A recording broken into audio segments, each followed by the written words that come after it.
السلام علیکم ورحمۃ اللہ وبرکاتہ۔ رب اشرح لی صدری ویسر لی امری واحلل عقدۃ من لسانی یفقهوا قولی۔ من کان یرید حرث الآخرۃ نزد له فی حرثہ ومن کان یرید حرث الدنیا نؤتہ منها وما له فی الآخرۃ من نصیب۔ جو کوئی آخرت کی کھیتی چاہتا ہے ہم اس کے لیے اس کی کھیتی میں اضافہ کریں گے، اور جو کوئی دنیا کی کھیتی چاہتا ہے اسے ہم اس میں سے کچھ دے دیں گے، اور آخرت میں اس کے لیے کوئی حصہ نہیں۔ ہم سب جانتے ہیں کہ موت ایک اٹل حقیقت ہے، یہ بات ہم جانتے تو ہیں، لیکن اس کے باوجود ہم اسے سنجیدگی کے ساتھ نہیں لیتے کہ ہم نے مرنے کے بعد دوسری دنیا میں جانا ہے جہاں ہمارے اعمال کا حساب ہوگا۔ اس دنیا میں رہتے ہوئے ہم دنیا کے کاموں اور کامیابیوں کو ہی ترجیح دیتے ہیں۔ موت کے بعد یہ ساری صورتحال بدل جائے گی۔ انسان کو دنیا کے کسی کام اور کسی کامیابی سے کوئی دلچسپی نہ ہوگی۔ وہاں ایک ہی بات اس کے لیے نہایت اہم ہوگی کہ اللہ کی ناراضگی سے آج کیسے بچا جائے۔ اس بات کا پچھتاوا زیادہ ہوگا کہ میں نے آج کے اس دن کی تیاری کیوں نہ کی، یہاں کے لیے کچھ سامان کیوں نہ تیار کیا۔ دنیا کی زندگی میں بہت سے لوگ پریشانی کے وقت ساتھ کھڑے ہو جاتے ہیں، لیکن وہاں تنہا اکیلے ہی ساری صورتحال کا سامنا کرنا ہوگا۔ عقل مند وہ ہے جو آج کے دن میں کل کی تیاری کرے، جو کام بھی کرے اسے آخرت کو مد نظر رکھتے ہوئے کرے۔ آخرت کا چاہنے والا ہر کام آخرت کی نیت سے ہی کرے گا، اور دنیا کا پرستار دنیا ہی کے لیے، جبکہ یہ ایک حقیقت ہے کہ آخرت کا ثواب دنیا کے بدلے سے بہتر ہے۔ آئیے ہم اپنا جائزہ لیتے ہیں کہ ہماری بھاگ دوڑ کس مقصد کے لیے ہے، کس نیت کے ساتھ ہے۔ تو اس آیت میں جو سورۃ الشورى کی آیت نمبر 20 ہے، اللہ سبحانہ وتعالی ہمیں یہ بتا رہے ہیں کہ جو شخص اپنے عمل کے ذریعے آخرت کا ثواب چاہتا ہے وہ اللہ کے حقوق ادا کرتا ہے، وہ بندوں کے حقوق ادا کرتا ہے، تو ہم اس کے عمل کو قبول کر کے اس کو اس کا اجر بڑھا چڑھا کر دیتے ہیں، نیکی کا ثواب بڑھا کر 10 گنا کر دیتے ہیں، اور 10 گنا کے بعد جتنا چاہتے ہیں اضافہ کر دیتے ہیں۔ اور جو اپنے عمل، اپنی محنت، اپنی کوشش، ان سب چیزوں کے ذریعے سے صرف دنیا چاہتا ہو تو ہم اس کو صرف اتنا ہی دیتے ہیں جتنا ہم نے اس کے لیے تقدیر میں تقسیم کر دیا ہے، ملے گا وہی جو ہم نے لکھ دیا ہے، اور دوسری طرف آخرت میں اس کے لیے کوئی ثواب نہ ہوگا۔ اس آیت میں آخرت پر ایمان لانے والوں اور نہ لانے والوں کے حال کا ذکر کیا گیا ہے۔ مومن اپنے عمل سے آخرت کا امیدوار ہوتا ہے، اس کے بہت سے یا کم اعمال آخرت کی چاہت سے خالی نہیں ہوتے، لیکن جو شخص دنیا میں ہی سارے فائدے چاہتا ہے وہ حقیقت میں پھر آخرت پر ایمان نہیں لاتا۔ قشیری کہتے ہیں ظاہری طور پر یہ آیت کافر کے بارے میں ہے، دنیا اس کے لیے وسیع ہے تو ضروری ہے کہ یہ بات اس کو دھوکے میں ڈال دے، کیونکہ دنیا تو باقی رہنے والی نہیں۔ تو فرمایا من کان یرید حرث الآخرۃ نزد لہ فی حرثہ، جو کوئی آخرت کی کھیتی کا ارادہ کرتا ہے۔ حرث لغت میں مصدر ہے، اس کا معنی ہوتا ہے زمین میں بیج ڈالنا، کچھ بونا، تاکہ وہ کھیتی اگائے جو لوگوں کو فائدہ دے۔ اور یہاں اس سے اس کے اعمال کے اثرات اور اس کے نتائج مراد ہیں۔ ان کو بیجوں کے ثمرات کے ساتھ تشبیہ دیتے ہوئے کھیتی کہا، یعنی اعمال کے اثرات اور نتائج مراد ہے۔ حرث سے مراد کیا ہے؟ جو انسان کوشش کرتا ہے اس کا نتیجہ۔ تو من کان یرید حرث الآخرۃ، جو شخص آخرت کی کھیتی چاہتا ہے، یعنی اپنے عمل کا بدلہ آخرت کے ثواب کی شکل میں چاہتا ہے، اللہ کی رضا کا ارادہ رکھتا ہے، اللہ کے دیدار کا ارادہ رکھتا ہے، تو اللہ سبحانہ وتعالی انہی اعمال کو جن کا بدلہ دنیا میں بہت تھوڑا ملتا وہ آخرت کے لیے کئی گنا بڑھا کر زیادہ عطا کرتا ہے۔ اور آخرت کی کھیتی کی اچھائی یہ ہے کہ وہ ایسی کھیتی ہے جس کو کئی گنا زیادہ بڑھا دیا جاتا ہے، اور اس میں برکت رکھی گئی ہے، اور اس کے اثرات اور افادیت اس کے مالک کے لیے باقی رہتے ہیں، دنیا کی کھیتی کے برعکس۔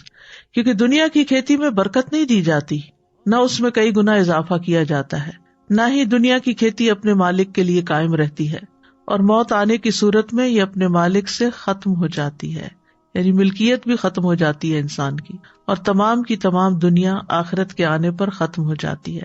تو حقیقت یہ ہے کہ دنیا میں انسان جتنی بھی محنت کر لے، ملنا اس کو وہ ہے جو اس کے نصیب کا ہے، اور اگر اس کے نصیب میں بہت بھی لکھا ہے تو بھی آخرت کے مقابلے میں وہ بہت قلیل ہے، کیونکہ والآخرۃ خیر و ابقیٰ، آخرت بہتر بھی ہے اور باقی رہنے والی بھی ہے، اور دنیا حقیر تر ہے اور ختم ہو جانے والی ہے۔ تو من کان یرید الحرث الآخرہ نزد لہ فی حرثہ، نزد لہ ہم زیادہ کر دیتے ہیں اس کی کھیتی میں، یعنی اس کے نتائج میں۔ مراد کیا ہے؟ یعنی اس کو مزید عبادت کی توفیق بھی ملتی ہے، اطاعت میں آسانی بھی ملتی ہے، خیر و بھلائی کے کام اور زیادہ وہ کرتا چلا جاتا ہے۔ اور ایک قول یہ ہے کہ آخرت کی کھیتی سے مراد اطاعت کے کام ہے، یعنی جو اطاعت کا کام کرتا ہے اس کے لیے ثواب بھی ہے۔ اور ویسے بھی کہتے ہیں نا کہ ایک نیکی دوسری نیکی کو دعوت دیتی ہے۔ جب انسان ایک اچھا کام کرتا ہے تو اس کو اس میں ایک خاص لطف آتا ہے، اور پھر وہ مزید اور کرنا چاہتا ہے اور کرنا چاہتا ہے، اور اس طرح اللہ سبحانہ تعالیٰ آخرت کے ساتھ ساتھ اس کو دنیا کے بھی کچھ فائدے دے دیتا ہے، لیکن اس کو نیکیوں کی مزید توفیق عطا فرما دیتا ہے، یعنی اس کے لیے خیر کے دوسرے دروازے کھل جاتے ہیں، اس کو کئی دوسرے نیک اعمال کی راہیں مل جاتی ہیں جو وہ پہلے نہیں کر رہا ہوتا، اور جتنا جتنا جس کا اخلاص ہوتا ہے اس کی کھیتی اتنی ہی زیادہ پنپتی ہے۔ لیکن یہ توفیق کس کو ملتی ہے؟ اسی کو جس کا ارادہ بہت مضبوط ہوتا ہے، جو صرف آرزو نہیں کرتا، عمل بھی کرتا ہے، کیونکہ جو آخرت کا ارادہ کرتا ہے اس کو اس کے لیے پھر اتنی ہی کوشش بھی کرنی چاہیے۔ وَمَنْ كَانَ يُرِيدُ حَرْثَ الدُّنْيَا نُؤْتِهِ مِنْهَا، اور جو دنیا کی کھیتی چاہتا ہے، یعنی اپنی محنت کا نتیجہ دنیا میں پھلتے پھولتے دیکھنا چاہتا ہے، تو ہم اس کو بھی اس میں سے دے دیتے ہیں، لیکن دنیا میں جتنا ملے گا وہ دنیا کی حیثیت کے مطابق ہی ہوگا، یعنی جو دنیا میں اس کے نصیب میں لکھا گیا ہے وہ اس کو مل جاتا ہے، لیکن آخرت میں وہ خسارہ اٹھائے گا۔ اس کے برعکس جو آخرت کے لیے کوشش کرتا ہے اس کو دنیا پہ مل جاتی ہے، لیکن آخرت میں جو اس کا حصہ ہے وہ کئی گنا زیادہ ہو کر مل جاتا ہے۔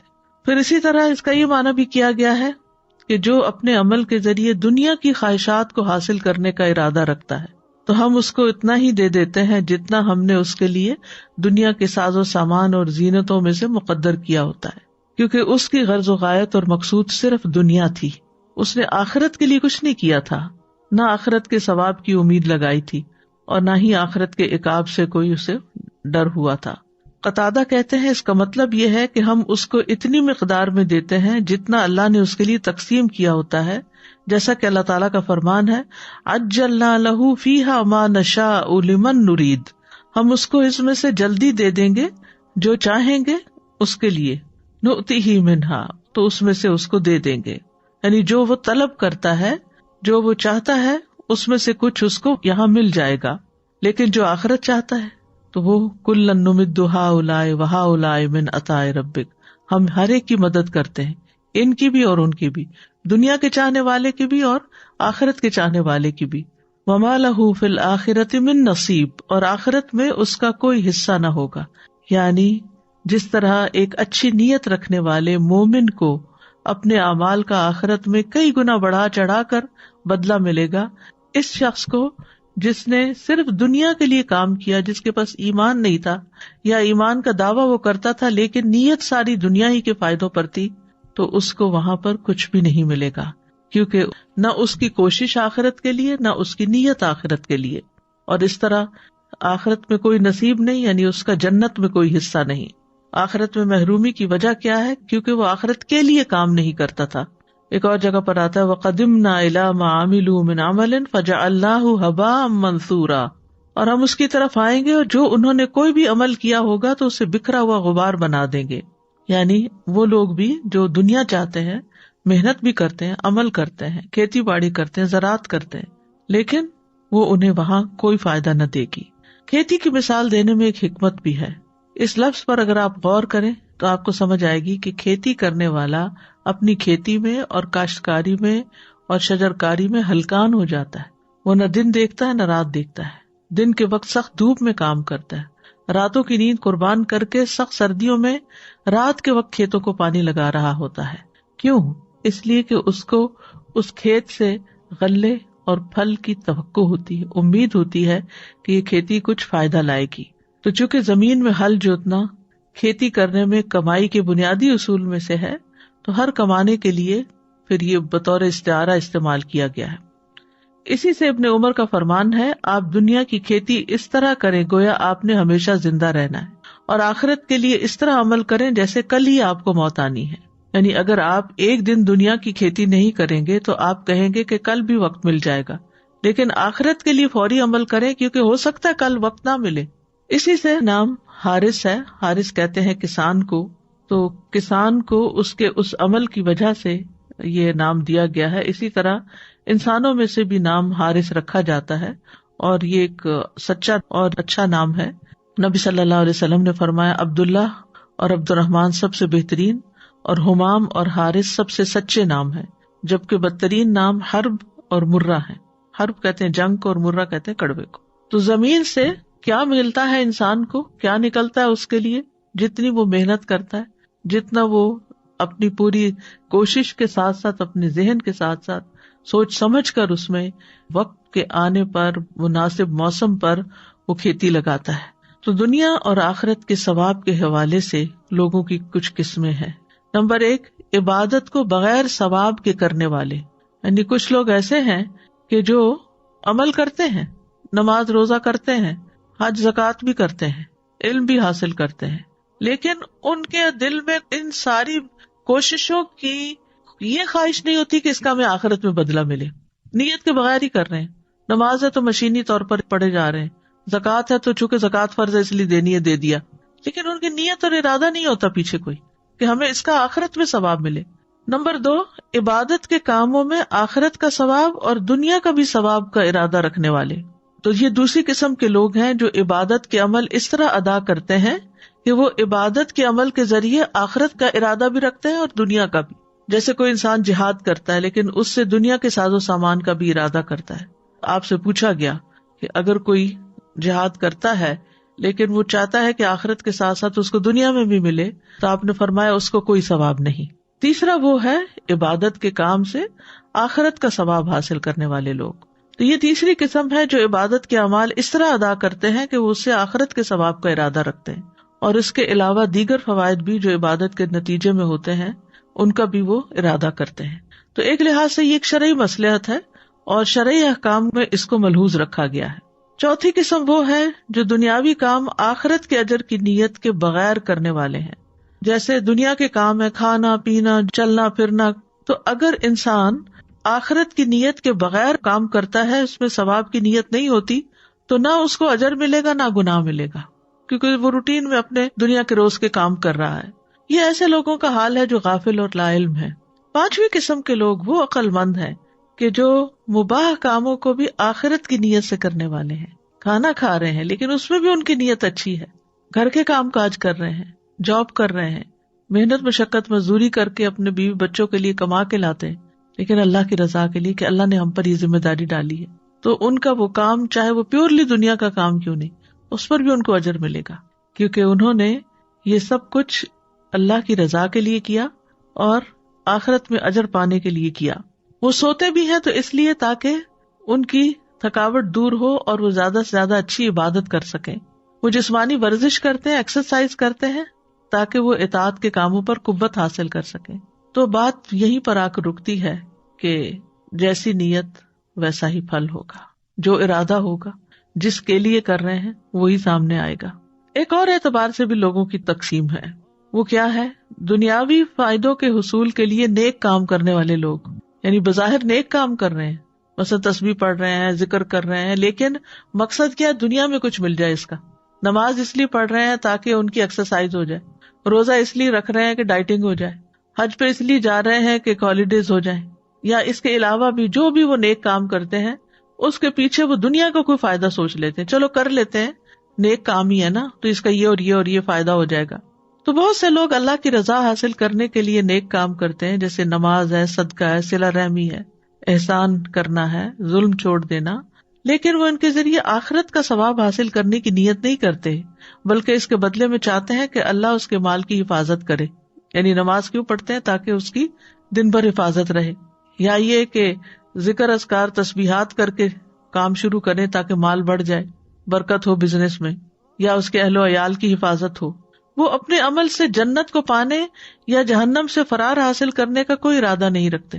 اس آدمی کو دنیا میں اس کا اجر و ثواب دے دیا جاتا ہے لیکن آخرت میں اس کا کوئی حصہ نہیں. اور یہ وہ قسم ہے جس کو ابن عباس رضی اللہ عنہ نے بیان کیا ہے. نمبر 2، ریاکاری کرنے والے. یہ پہلے سے بھی زیادہ سنگین اور زیادہ خوفناک ہے. یہ وہ قسم ہے جسے مجاہد رحمہ اللہ نے اس آیت میں بیان کیا ہے. وہ یہ ہے کہ ایک انسان نیک عمل کرتا ہے اور اس کی نیت آخرت کے ثواب کو طلب کرنا نہیں ہوتی، جیسا کہ یہ ہم نے آیت بیان کی اس کی طرف اشارہ ہے، صرف ریاکاری کرنا مقصود ہوتی ہے. تیسرے وہ لوگ ہیں جو نیک اعمال کو دنیاوی غرض سے کرنے والے ہیں، یعنی نیک عمل کرتا ہے انسان اور اس سے مقصد اس کا کچھ مال حاصل کرنا ہوتا ہے. مثال کے طور پر حج کرتا ہے تاکہ کچھ مال کما سکے، دنیا حاصل کرنے کے لیے ہجرت کرتا ہے، یا وہ مال غنیمت حاصل کرنے کے لیے جہاد کرتا ہے. تو اس آیت کی تفسیر میں اس قسم کو بھی بیان کیا جاتا ہے. یعنی جیسے ایک انسان علم حاصل کرتا ہے تاکہ اپنے گھر والوں کو پڑھا سکے، یا وہ اس کے ذریعے کوئی لیڈرشپ کا رول ادا کر سکے، یا قرآن سیکھتا ہے تاکہ وہ کسی مسجد میں کام کر کے نماز پڑھا کے کوئی جاب کر سکے. تو یہ وہ لوگ ہیں جو نیک اعمال کو دنیاوی غرض سے کرتے ہیں. تجوید اس لیے سیکھ رہے ہیں تاکہ اس کے ذریعے مال کما سکے. چوتھا وہ شخص ہوتا ہے جو ایمان سے محروم ہوتا ہے، یعنی ویسے ایمان نہیں ہے، کام اچھے کر رہے ہیں لیکن مسلمان نہیں ہے، تو ان کا بھی اجر کچھ نہیں ملے گا، کیونکہ قرآن مجید میں آتا ہے انما یتقبل اللہ من المتقین، اللہ متقی لوگوں سے ہی قبول کرتا ہے. تو اب ہمیں سوچنا چاہیے کہ ہم کیا چاہتے ہیں. مثلا ہم اگر اس وقت یہ لیکچر سن رہے ہیں تو کس نیت سے سن رہے ہیں، پڑھا رہے ہیں تو کس نیت سے پڑھا رہے ہیں، سیکھ رہے ہیں تو کس نیت سے سیکھ رہے ہیں، کیونکہ اللہ کے پاس دونوں بدلے ہیں، دنیا بھی ہے آخرت بھی ہے، دونوں کا مالک وہی ہے. ہم کیا چاہتے ہیں یہ اس پر ڈپینڈ کرتا ہے کہ ہمارا ارادہ کیا ہے. سورۃ النساء میں آتا ہے من کان یرید ثواب الدنیا فعند اللہ ثواب الدنیا والآخرہ وکان اللہ سمیعا بصیرا. جو شخص دنیا کا بدلہ چاہتا ہو تو اللہ ہی کے پاس دنیا اور آخرت کا بدلہ ہے، اور اللہ ہمیشہ سے سب کچھ سننے والا اور سب کچھ دیکھنے والا ہے. اسی طرح ایک اور جگہ سے پتہ چلتا ہے کہ دنیا چاہنے والے کو دنیا اور آخرت کے طلبگار کو آخرت ملے گی. سورۃ بنی اسرائیل میں ہے من کان یرید العاجلۃ عجلنا له فیہا ما نشاء لمن نرید ثم جعلنا له جہنم یصلاها مذموما مدحورا ومن اراد الآخرۃ وسعى لها سعیها وهو مؤمن فاولئک کان سعیهم مشکورا. جو شخص اس جلدی والی دنیا کا ارادہ رکھتا ہو ہم اس کو اس میں سے جلدی دے دیں گے، جو چاہیں گے، جس کے لیے چاہیں گے. پھر ہم نے اس کے لیے جہنم بنا رکھی ہے، یعنی جو دنیا چاہتا ہے اس کو دنیا میں سے دے دیں گے لیکن آخرت میں جہنم ہے اس کے لیے، اس میں داخل ہوگا مذمت کیا ہوا، دھتکارا ہوا. اور جس نے آخرت کا ارادہ کیا اور اس کے لیے کوشش کی جو اس کے لائق کوشش ہے جبکہ وہ مومن ہو، تو یہی لوگ ہیں جن کی کوشش ہمیشہ سے قدر کی ہوئی ہے. پھر دنیا چاہنے والے کو دنیا میں اعمال کا بدلہ مل جاتا ہے. سورۃ ہود میں آتا ہے من کان یرید الحیات الدنیا وزینتها نوفی الیہم اعمالہم فیہا وہم فیہا لا یبخسون. جو کوئی دنیا کی زندگی اور اس کی زینت کا ارادہ رکھتا ہو ہم انہیں ان کے اعمال کا بدلہ اسی دنیا میں پورا دے دیں گے اور اس دنیا میں ان سے کمی نہ کی جائے گی، یعنی ان کی کوشش کے مطابق ان کو مل جائے گا. رسول اللہ صلی اللہ علیہ وسلم نے فرمایا اعمال کا دار و مدار نیتوں پر ہے. ہر انسان کے لیے وہی ہے جس کی اس نے نیت کی ہو. جس نے اللہ اور اس کے رسول کی طرف ہجرت کی تو اس کی ہجرت اللہ اور اس کے رسول کی طرف ہے، اور جس نے دنیا حاصل کرنے کے لیے ہجرت کی یا کسی عورت سے نکاح کرنے کے لیے تو اس کی ہجرت اسی کی طرف ہے جس کی طرف ہجرت کی نیت کی. اسی طرح رسول اللہ صلی اللہ علیہ وسلم نے فرمایا اس امت کو عظمت اور رفعت، دین و نصرت اور زمین میں اقتدار کی خوشخبری دے دو، جو ان میں سے آخرت کا عمل دنیا کے لیے کرے گا اس کا آخرت میں کوئی حصہ نہ ہوگا، لیکن اگر آخرت کی نیت سے کریں گے تو دنیا بھی ملے گی اور آخرت بھی ملے گی، دونوں مل جائیں گی. اگر حقیر دنیا کی نیت ہوگی تو حقیر ہی ملے گا، اور اگر بہترین آخرت کی نیت ہوگی تو بہترین ہی ملے گا. یہ بھی یاد رکھیے کہ جو عمل صرف اللہ کے لیے کیے جائیں وہی قبول ہوتے ہیں، باقی قبول نہیں ہوتے.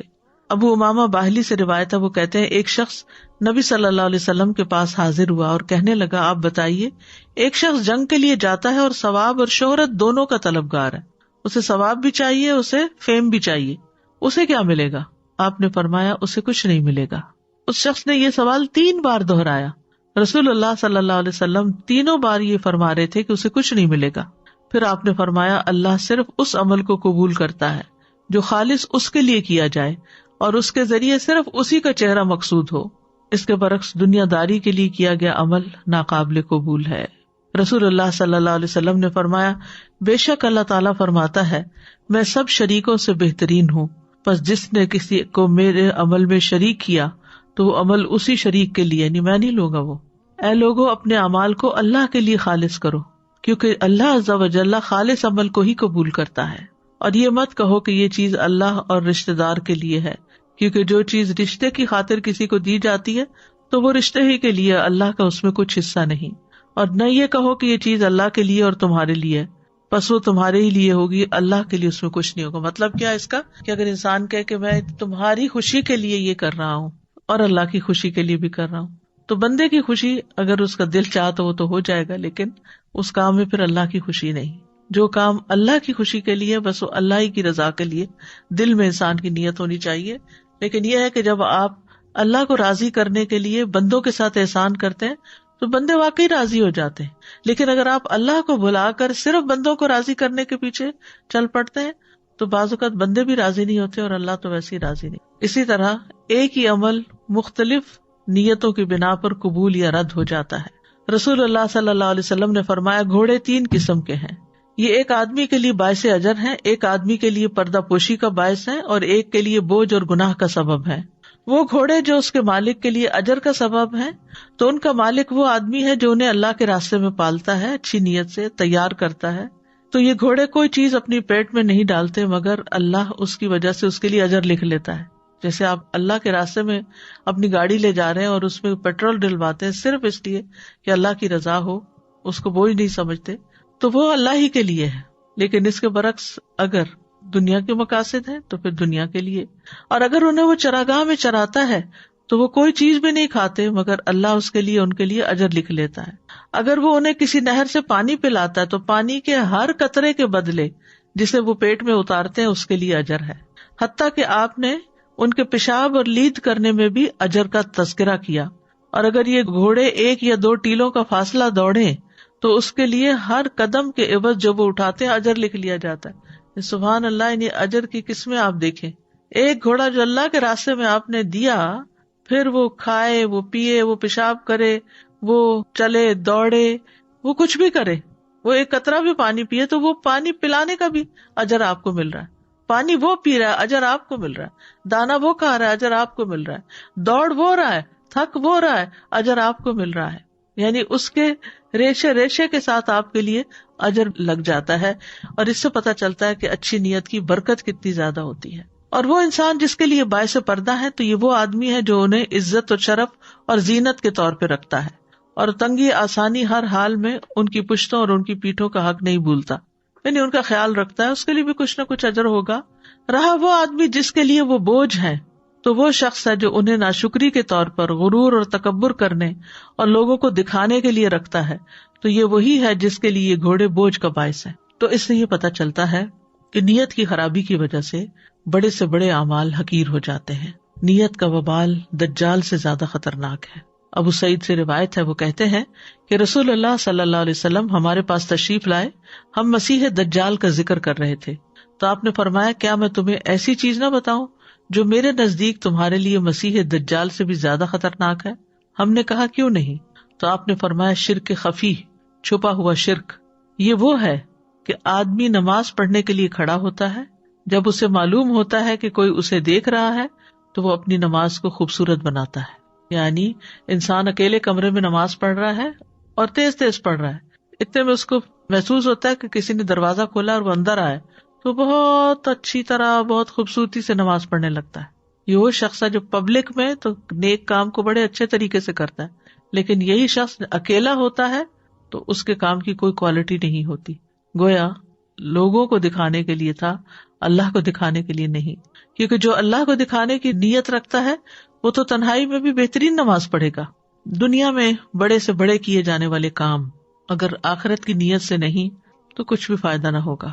ابن جدعان اسی طرح ہشام بن مغیرہ صلہ رحمی کرتا تھا، مہمانوں کی میزبانی کرتا تھا، غلاموں کو آزاد کرتا تھا، کھانا کھلاتا تھا. اگر وہ اسلام کا دور پاتا تو مسلمان بھی ہو جاتا.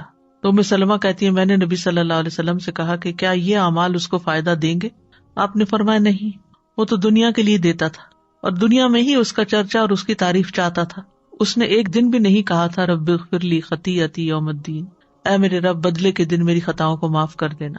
یعنی اس کے ذہن میں آخرت تھی ہی نہیں، آخرت کی کھیتی نہیں تھی، اس لیے اس کو دنیا میں جو ملنا تھا مل گیا، اب وہاں کے لیے کچھ نہیں ہے. اسی طرح جو دنیا طلب کرتا ہے وہ اپنی آخرت کو نقصان دیتا ہے. رسول اللہ صلی اللہ علیہ وسلم نے فرمایا جس نے دنیا طلب کی اس نے اپنی آخرت کو نقصان دیا، اور جس نے آخرت کا مطالبہ کیا اس نے اپنی دنیا کو نقصان دیا. پس تم باقی رہنے والی زندگی کے بدلے فنا ہونے والی دنیا کا نقصان ہونے دو. یعنی اگر دو چیزوں میں ایک کو چوز کرنا پڑے تو آخرت کو چوز کرو.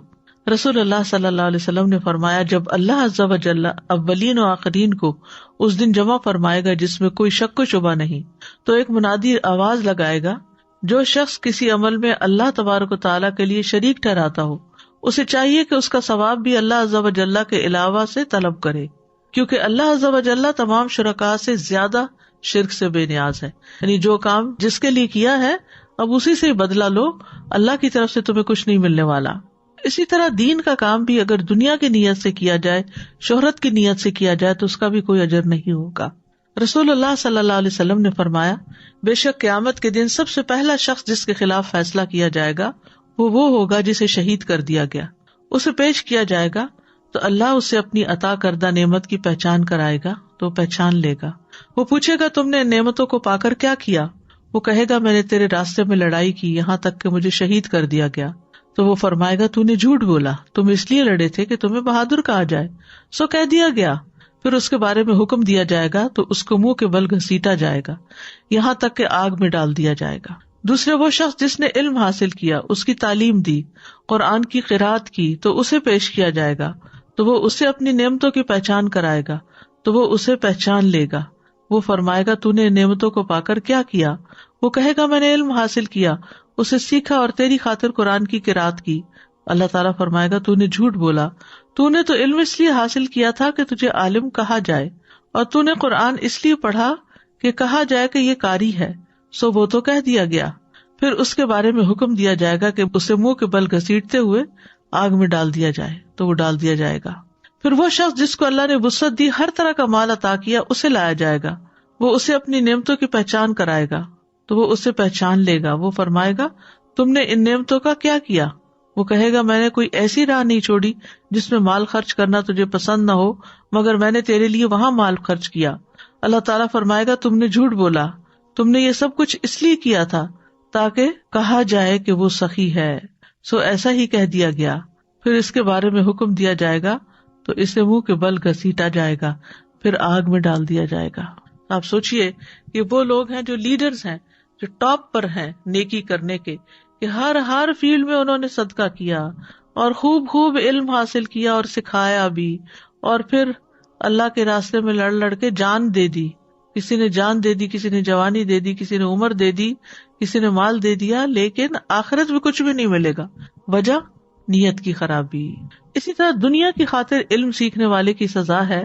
رسول اللہ صلی اللہ علیہ وسلم نے فرمایا من تعلم علما مما یبتغى به وجه اللہ عز وجل، کہ وہ علم جو اللہ کے چہرے کے لیے حاصل کیا جاتا ہے، جیسے قرآن کا پڑھنا، تجوید ہے، جس نے اسے دنیا کا مال حاصل کرنے کے لیے سیکھا، یعنی پڑھنا شروع کیا تو سوچا کہ اللہ کے لیے پڑھ رہا ہوں، لیکن تھوڑا سا بھی آگے جا کر اپنی نیت بدل دی تو قیامت کے دن جنت کی اس کو خوشبو بھی نہ آئے گی. پھر اسی طرح آپ نے فرمایا علم اس لیے حاصل نہ کرو کہ علماء کے سامنے فخر کرو یا جاہلوں سے تکرار کرو، اور نہ ہی علم سے دنیاوی جاہ کی مجلس تلاش کرو، جو ایسا کرے گا تو آگ ہے. پھر ریاکاری کا عظیم خسارہ ہے. رسول اللہ صلی اللہ علیہ وسلم نے فرمایا جو شخص شہرت کا طالب ہو اس کی بدنیتی قیامت کے دن سب کو سنائی جائے گی. اس طرح کہ جو کوئی لوگوں کو دکھانے کے لیے نیک کام کرے گا، اللہ بھی قیامت کے دن ان کو سب لوگوں کو دکھلا دے گا. پھر اسی طرح دنیا اور آخرت کا اگر کمپیریزن کیا جائے تو آخرت ایک اٹل حقیقت ہے. آخرت کے مقابلے میں دنیا کی حقیقت کیا ہے؟ سورۃ النساء میں آتا ہے قل متاع الدنیا قلیل والآخرۃ خیر لمن اتقی، کہہ دو کہ دنیا کا سامان بہت تھوڑا ہے اور آخرت اس کے لیے بہتر ہے جو تقوی اختیار کرے. سورۃ الانعام میں فرمایا اور دنیا کی زندگی کھیل اور دل لگی کے سوا کچھ نہیں، اور یقیناً آخرت کا گھر ان لوگوں کے لیے بہتر ہے جو ڈرتے ہیں، تو کیا تم سمجھتے نہیں؟ دنیا آخرت کے مقابلے میں کیسی ہے؟ جیسے کوئی شخص سمندر میں اپنی انگلی ڈالے پھر دیکھے کہ اس کے ساتھ کتنا پانی لگا ہے۔ ساری زندگی بھی انسان کو سب کچھ ملتا رہے تو بس اس پانی سے زیادہ کچھ بھی نہیں، لیکن آخرت کی جزا انسان سوچ بھی نہیں سکتا کہ کتنی بڑی ہے۔ دنیا عارضی مقام ہے اور آخرت ہمیشہ کا گھر ہے۔ رسول اللہ صلی اللہ علیہ وسلم نے فرمایا، تم جانتے ہو کہ ہمیں اللہ کی طرف لوٹنا ہے، پھر جنت کی طرف یا جہنم کی طرف جانا ہے۔ وہ ایسی مستقل اقامت گاہ ہے کہ وہاں سے روانگی نہیں، وہ ایسی ہمیشگی ہے جس میں موت نہیں آئے گی، وہاں ایسے جسم ہوں گے جو مرنے والے نہیں ہوں گے۔ تو اس لیے انسان وہاں کے لیے کام کرتا رہے، اور اصل زندگی جو ہے وہ آخرت کی زندگی ہے۔ وما هذه الحیاۃ الدنیا الا لہو ولعب وان الدار الاخرۃ لہی الحیوان لو کانوا یعلمون۔ اور دنیا کی زندگی کچھ نہیں مگر ایک دل لگی اور کھیل، اور بے شک آخرت کا گھر یقیناً وہی اصل زندگی ہے اگر وہ جانتے ہوتے۔ اور دنیا کی زندگی کے فائدے بہت معمولی ہیں، دنیا کتنی بھی خوبصورت کیوں نہ ہو آخرت کے مقابلے میں بہت حقیر ہے، لیکن ان سب باتوں کے باوجود ہم آخرت کو اتنی امپورٹنس نہیں دیتے۔ فرمایا بل تؤثرون الحیات الدنیا والآخرۃ خیر وابقی، بلکہ تم دنیا کی زندگی کو ترجیح دیتے ہو، حالانکہ آخرت کہیں بہتر اور زیادہ باقی رہنے والی ہے۔ ہم دیکھتے ہیں کہ انبیاء کو آخرت کے لیے خالص کیا گیا، انا اخلصناہم بخالصۃ ذکر الدار وانہم عندنا لمن المصطفین الاخیار۔ بے شک ہم نے انہیں ایک خاص صفت کے ساتھ چن لیا جو اصل گھر کی یاد ہے، اور بلا شبہ وہ ہمارے نزدیک یقیناً چنے ہوئے بہترین لوگوں میں سے تھے، یعنی پیغمبر جو تھے۔ پھر اللہ کے عام بندوں کی صفت بھی یہی ہے کہ وہ آخرت سے ڈرتے رہتے ہیں۔ یوفون بالنذر ویخافون یوما کان شرہ مستطیرا، جو اپنی نظر پوری کرتے ہیں اور اس دن سے ڈرتے ہیں جس کی مصیبت ہر طرف پھیلی ہوئی ہوگی۔ پھر اسی طرح آخرت کا گھر ان کے لیے ہے جو اللہ کی خاطر عمل کرے۔ والذین صبروا ابتغاء وجہ ربہم، وہ لوگ جنہوں نے اپنے رب کا چہرہ پانے کے لیے صبر کیا اور نماز قائم کی، اور ہم نے جو کچھ انہیں دیا اس میں سے پوشیدہ اور ظاہر خرچ کیا، اور برائی کو نیکی کے ساتھ ہٹاتے ہیں، یہی لوگ ہیں جن کے لیے گھر کا اچھا انجام ہے، یعنی آخرت کا انجام اچھا ہے۔ یہ یاد رکھیے کہ عقل مند وہی ہوتا ہے جو وقت کے آنے سے پہلے تیاری کی فکر لگائے رکھے، اور آخرت پر ایمان لوگوں کا ایک امتحان بھی ہے۔ آخرت پر ایمان نہ ہونے کا نقصان کیا ہے کہ انسان سیدھے راستے سے دور ہو جاتا ہے، قرآن سمجھ میں نہیں آتا، اعمال ضائع ہو جاتے ہیں، قیامت کے دن سخت نقصان اٹھاتا ہے انسان، قیامت کے دن نیکیوں کا کوئی فائدہ نہ ہوگا۔ پھر دنیا کی حرص کی مذمت بھی کی گئی ہے قرآن و حدیث میں۔ ابن عباس کہتے ہیں کہ اللہ نے دنیا کو 3 اجزاء میں تقسیم کیا ہے، ایک حصہ مومن کے لیے، ایک حصہ منافق کے لیے، اور ایک حصہ کافر کے لیے۔ مومن آخرت کے لیے زیادہ راہ لیتا ہے یہاں، اور منافق دنیا کی زینت اختیار کرتا ہے، اور کافر خوب عیش کرتا ہے، یعنی دنیا میں یہ ہوتا ہے۔ اسی طرح دنیا کا حقیر بندہ بننے کی بھی مذمت کی گئی ہے۔ نبی صلی اللہ علیہ وسلم نے فرمایا، ہلاک ہوا درہم کا بندہ، ہلاک ہوا دینار کا بندہ، ہلاک ہوا منقش چادر کا بندہ، اگر اسے مل جائے تو راضی، نہ ملے تو ناراض، اللہ کرے یہ ہلاک ہو جائے، سر نگوں ہو کر گر پڑے، اگر اسے کانٹا چبھے تو کوئی نہ نکالے۔ یہ نبی صلی اللہ علیہ وسلم کی بد دعا ہے ایک طرح سے اس شخص کے لیے کہ جو ہر کام صرف دنیا کے فائدے کے لیے کرتا ہے۔ آخرت چاہنے والے دنیا کو ایک ضرورت سمجھتے ہیں، دنیا سے محبت نہیں کرتے۔ دنیا اور آخرت میں سے ایک کو راضی کرنا ہوتا ہے۔ علی رضی اللہ عنہ کہتے ہیں، دنیا اور آخرت آپس میں 2 سوتنے ہیں، آپ جتنا ایک کو راضی کریں گے دوسری آپ سے اتنی ہی ناراض ہو جائے گی۔ دنیا کس لیے ہے؟ تاکہ ہم اپنی آخرت کمائیں، اس لیے ہم اپنے آپ کو آخرت کے کاموں میں مشغول کر لیں اور دنیا کو امانت سمجھتے ہوئے زندگی گزاریں۔ حسن کہتے ہیں، اللہ ان لوگوں پر رحم کرے جن کے نزدیک دنیا ایک امانت تھی اور انہوں نے اس امانت کو، اس ہستی کو ادا کر دیا جس نے ان کو اس دنیا پر امانت دار بنایا تھا، پھر وہ ہلکے پھلکے ہو کر چل دیے۔ ابو سلیمان کہتے ہیں، دنیا کی خواہشات سے صبر صرف وہی کر سکتا ہے جس کے دل میں وہ چیز ہو جو اسے آخرت کے ساتھ مشغول کر دے، لہذا صرف ضرورت کی دنیا رکھنی چاہیے۔ سفیان کہتے ہیں، دنیا میں سے اپنے جسم کے لیے لے لو اور آخرت میں سے اپنے دل کے لیے لے لو۔ سفیان ثوری کہتے ہیں، دنیا میں بے رغبتی لوگوں سے بے رغبتی اختیار کرنا ہے، اور سب سے پہلے اپنے نفس کے متعلق زہد اختیار کرو. دنیا کے ساتھ ساتھ آخرت کی بھلائی کے لیے دعا کرنی چاہیے. ربنا آتنا فی الدنیا حسنۃ وفی الآخرۃ حسنۃ وقنا عذاب النار. پھر عافیت کا سوال کرنا چاہیے. اللہم انی اسألک العافیۃ فی الدنیا والآخرہ اللہم انک عفو تحب العفو فاعف عنا. قیامت کے دن کی رسوائی سے پناہ مانگنی چاہیے. اللہم لا تخزنی یوم القیامہ. قیامت کے دن کی تنگی سے پناہ مانگنی چاہیے. اللہم انی اعوذ بک من ضیق الدنیا وضیق یوم القیامہ. کرنے کے کام یہ ہے کہ نمبر 1 ہر کام اللہ کی رضا حاصل کرنے کی نیت سے کریں الا ابتغاء وجہ ربہ الاعلی. دوسرا یہ کہ ہر کام رب العالمین کے لیے ہو. قل ان صلاتی و نسکی و محیای و مماتی للہ رب العالمین. کہہ دیجیے بے شک میری نماز، میری قربانی، میری زندگی اور میری موت اللہ کے لیے ہے. پھر یہ کہ آخرت کو سامنے رکھتے ہوئے اپنے فرائض ادا کریں. پھر یہ کہ آخرت کے دن کے عذاب سے بچنے کے لیے نیکیاں کریں. اپنے مال و اسباب کو آخرت بنانے کے لیے استعمال کریں. آخرت کو سامنے رکھتے ہوئے صدقہ کریں، کیونکہ اگر آخرت ہماری سنور گئی تو دنیا بھی سنور جائے گی. اور آخرت کی یاد کے لیے وقتاً فوقتاً قبروں کی زیارت کرتے رہیں. اس سے انسان کو اندازہ ہو جاتا ہے کہ دنیا میں کتنا بھی بڑا گھر بنا لوں لیکن آنا بالآخر مجھے یہی اس گھر میں ہے. دنیا کے گھر میں تو چند سال رہیں گے لیکن قبر میں معلوم نہیں کب تک رہیں.